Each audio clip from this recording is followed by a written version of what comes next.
Bonjour à tous, j'espère que vous allez bien. Aujourd'hui, je voudrais qu'on parle ensemble de l'étude de la concurrence. L'étude de la concurrence est un exercice très important et parfois un petit peu plus compliqué qu'on peut le penser.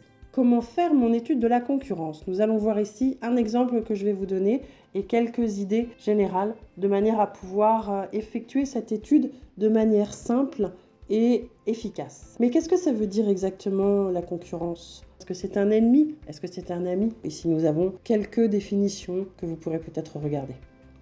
Pour vous aider à faire cette étude de la concurrence, j'ai ciblé 2 concurrents directs. Je me suis mise à la place de McDonald's face à Burger King et Flunch. C'est un exemple pas mieux qu'un autre, mais qui me semblait intéressant et facile pour tout le monde. Grâce à ces 3 points de vente, j'ai pu mettre en place des critères de comparaison selon les éléments externes et internes de ces 3 points de restauration.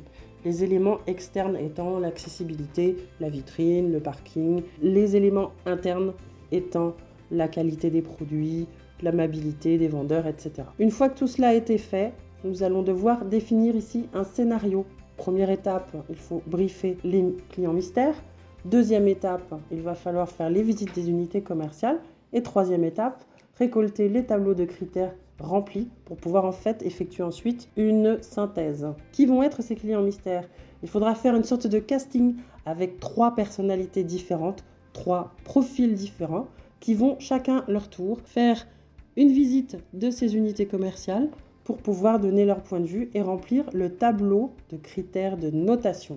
Ce tableau de critères de notation est très important. Il devra être rempli de manière sérieuse pour pouvoir noter les différents aspects que l'on voudra comparer sur ces 3 établissements qu'on aura choisis ensemble. Grâce à ces tableaux de critères de notation, nous ferons un total et ce total nous permettra d'établir le podium final. Qui va gagner la première place? Nous le saurons grâce au nombre de points qui aura été récolté. Première place, deuxième place, troisième place, un joli podium.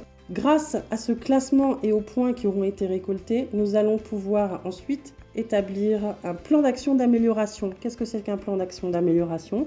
C'est un plan d'action qui va permettre de rebondir sur les critères les moins bien notés pour devenir évidemment le meilleur sur le marché et dépasser les concurrents. Vous avez tout compris? Vous êtes prêts à le faire? Maintenant, c'est à vous de jouer. Je vous propose de mettre vos commentaires juste en dessous ou de vous abonner, bien évidemment, ou de m'écrire soit sur ma page Insta, soit sur mon email. À très vite pour d'autres vidéos.